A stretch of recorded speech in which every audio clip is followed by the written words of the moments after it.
El que ven en el centro de la foto es mi querido Alex, mi hijo menor, que a los 3 años le hicieron diagnóstico de autismo. Ustedes pueden imaginarse el tsunami de cambios y dificultades, tanto familiares como escolares. Y en esta misma foto ustedes pueden ver que él, 6 años después, está festejando su cumpleaños de 9 años y él está súper contento porque es gallina como yo y está festejando su cumpleaños a través de un partido de fútbol. Pero nosotros estamos mucho más contentos porque justo el día anterior a este cumpleaños, todo el equipo terapéutico que lo siguió, que estuvo conformado por 7 profesionales, nos había dicho que le había retirado el diagnóstico. Yo en esta charla voy a hablar desde los 2 lados del mostrador. Voy a hablar como docente, pero también no puedo evitar hablar como papá. Y de lo que vamos a hablar es de los 10 conceptos que subjetivamente considero yo, todo niño con autismo desearía que los 2 adultos principales que lo rodean, que son los padres y los docentes, tendrían que saber. El primer concepto es que todo niño con autismo desea que antes que nada uno sepa que él es un niño y que el autismo es solamente una pequeña porción de lo que es y que no lo define. Porque nosotros no decimos, ahí viene el futbolista o ahí viene el basquetbolista. Sin embargo, lamentablemente, he escuchado en no pocas escuelas una maestra decirle a la otra, mañana, el año que viene te toca el autista. Y también que a estos niños no les gusta ser rotulados o etiquetados. El segundo concepto es que estos niños quieren que sepamos que sus sensaciones no tienen filtro. Y por eso cosas que nosotros apenas podemos ver, escuchar, oler o degustar, a ellos les puede hacer sentir mucho dolor. Por lo tanto, la mayoría de estos niños viven en un ambiente sensorial muy hostil. Y es así que si ellos tienen corbata en el uniforme, ellos sienten como están ahorcados. Y es así como nosotros por ahí sentimos el pantalón cuando nos lo ponemos y cuando nos sacamos, ellos sienten el pantalón 24 horas por día. Yo he conocido una mamá de un niño con autismo que aceptaba un solo tipo de pantalón y que la madre para lavarlo tenía que aprovechar una noche mientras estaba dormido y esperar que ese pantalón se secara. Y es también por eso que hay que cortarle las etiquetas a todas las remeras y todas las camisas. Y también por eso es que la mayoría de los niños con autismo, cuando usan las medias, las usan dobladas para afuera para no sentir las costuras. Y también es por eso que Alex, como niños con autismo, cuando entraba en cualquier lugar, por ejemplo en su terapeuta, se quedaba en patas porque ellos sienten 24 horas por día esos zapatos. El tercer concepto que todo niño con autismo desearía que nosotros supiéramos es que pudiéramos diferenciar entre no quiero y no puedo. No es que ellos no escuchan lo que nosotros decimos, es que ellos no entienden las consignas que les decimos.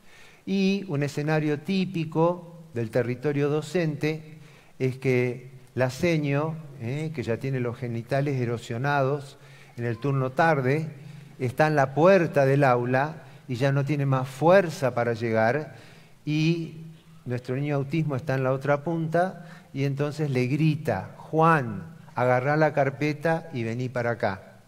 Y Juan lo único que escucha es Juan. Entonces, ¿qué nos pide el niño con autismo? Que nos acerquemos hasta él, lo miremos a los ojos, captemos su atención y le hablemos con palabras sencillas. Luego, el cuarto concepto es que hay que saber que un niño con autismo es un pensador concreto y que interpreta literalmente lo que le decimos. Por lo tanto, si nosotros le decimos, hacé la cola, como una vez le dije a mi querido Alex, él me dijo, pero ya la tengo hecho, papá. Y si uno le dice, que algo va a suceder el día del arquero, va a ir al calendario y va a buscar el mes y el día del arquero. Porque el problema es que los juegos de palabras, las metáforas y los sarcasmos se pierden en los laberintos de su mente. El quinto concepto es que nosotros tenemos que tratar de escuchar todas las formas en las cuales estos niños tratan de comunicarse con nosotros. Y para esto yo le hago una pregunta a las muchas personas que hay acá que seguramente tienen un perro. ¿Y ustedes se dan cuenta cuando su perro tiene hambre? ¿Y ustedes se dan cuenta cuando su perro tiene pipí? ¿Y el perro habla? Muy bien. Y entonces, si ustedes lo pueden hacer con un perro, ¿cómo no van a poder comprender a un niño, aún con un grado de espectro de autismo grave, y esté totalmente mudo? Porque el perro, ¿cómo les comunica toda esta información si no habla? Con su lenguaje no verbal corporal. Es por esto que hay que estar muy atento al lenguaje no verbal corporal de los niños con autismo, que les puede decir si algo malo o grave está pasando. El sexto concepto es que los niños con autismo están visualmente orientados. ¿Qué quiere decir esto? Que a la diferencia de la mayoría de nosotros que pensamos con palabras, ellos piensan con imágenes. Es por eso que es mucho mejor que antes de decirle algo a un niño con autismo, se lo mostremos. Luego, el séptimo concepto es que los niños con autismo nos piden, por favor, que nos focalicemos sobre lo que pueden hacer, no sobre lo que no pueden hacer. O sea, nos focalicemos sobre sus fortalezas, no sobre sus debilidades. Y esto es válido también para los niños con ADD o con dislexia. Por ejemplo, Winston Churchill tenía una severísima discalculia y todos sus docentes le dijeron que era un estúpido, un retrasado mental, y salió último desde el primer grado de la primaria hasta el último grado de la secundaria. ¿Por qué? Porque lo único que hicieron fue focalizarse sobre sus debilidades. Y por ejemplo, hace unos años hubo un joven en la secundaria en Estados Unidos que estuvo a punto de ser echado, cuando de pronto dijeron, mirá vos, este flaquito nada muy bien. ¿Saben quién es este muchacho? Michael Phelps, exactamente. Cuando se empezó a trabajar sobre sus fortalezas, miren el chabón, se cansó de ganar medallas de oro. Y decir que tenemos capacidades diferentes no solamente es importante porque sea políticamente correcto. ¿Todos los que estamos acá tenemos las mismas capacidades? No. Y, por ejemplo, Marta Argerich patea un tiro libre como Messi cuando tiene la camiseta del Barcelona. ¿Patea igual? No. Muy bien. ¿Y Messi toca el piano como Marta Argerich? No. Todos tenemos capacidades diferentes. Y yo soy docente y creo que los docentes que están en este teatro coincidirán conmigo que nunca tenemos 30 clones en el aula. Por lo tanto, hablar de capacidades diferentes es algo de la realidad, no es solamente un tema de ser correctamente político. Lo octavo que nos pedirían los niños con autismo es que por favor lo ayudemos en una de sus debilidades mayores, que son las relaciones sociales. Y entonces nos pedirían por favor que les enseñemos cómo jugar con otros niños y que le pidamos a los otros niños que los inviten a jugar. Lo noveno que nos pediría es que identifiquemos qué gatillan sus rabietas, que generalmente son por sobrecarga sensorial.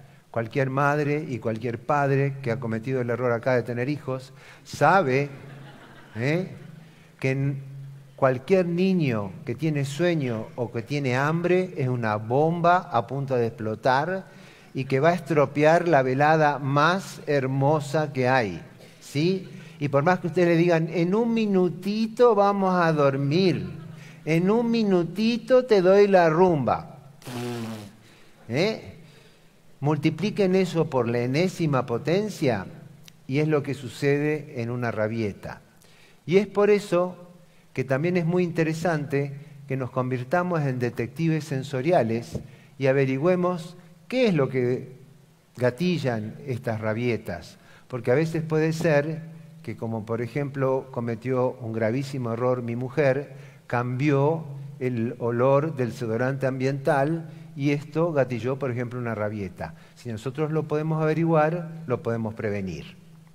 10º, y esto va para todos los niños, ámenme en forma incondicional. ¿Por qué? Porque sin nuestra ayuda, sus posibilidades de tener éxito y ser independientes son mínimas. Pero con nuestra ayuda, sus posibilidades de tener éxito y ser independientes son muy importantes. 3 palabras que los niños con autismo y los adultos que los rodeamos, docentes y padres, necesitamos: paciencia, paciencia y paciencia. Y no hay tragedia más grande para un niño con autismo que estar rodeado de adultos que piensan que el autismo es una tragedia. Yo siempre pensé que Alex era como una computadora Apple rodeada de computadoras Windows, pero en la época que no había programas compatibles. La educación nos ofrece 2 modelos. Uno es la integración, en la cual la Windows le dice a la Apple, vení, pero va a tener que hacer correr programas de Windows. Y si fracasás, tenés la escuela especial. Pero hay otro modelo, que es el modelo de la educación inclusiva, en la cual la escuela se adapta al Apple. Y esto es muy importante, porque no es solamente importante para los niños con autismo, ADD, dislexia, etc., sino, como hemos dicho, nosotros no tenemos 30 clones en el aula, y para mí es muy estúpido que si no tenemos 30 clones, a los 30 niños diferentes le ofrezcamos el mismo programa, con los mismos objetivos y con las mismas exigencias. ¿Por qué la escuela no debe adaptarse a las diferencias que todos los niños nos traen al aula? Existen muchas formas de coraje y el aula inclusiva es un campo muy fértil para sembrar semillas de coraje. Está el coraje de seguir tratando cuando las cosas se ponen difíciles. Está el coraje de cambiar las viejas formas de pensar y empezar a pensar en forma nueva. Está el coraje de perdonar a aquellos que nos han lastimado. Está el coraje de ponerse de pie cuando uno piensa que algo es correcto, aunque seamos los únicos que nos ponemos de pie. Y la educación inclusiva tiene una enorme ventaja. No forma individuos, forma ciudadanos, porque en la educación inclusiva todos se tienen que ayudar entre sí. No es un modelo competitivo en el cual el que saca más nota es el que triunfa. El aula triunfa cuando todos aprueban. Entonces, afirmar que el coraje es una lección importante a ser aprendida en el aula inclusiva es una forma de empujar al sistema educativo que hoy en día está más preocupado, perdiendo tiempo, en discutir sobre temas burocráticos. Muchas gracias.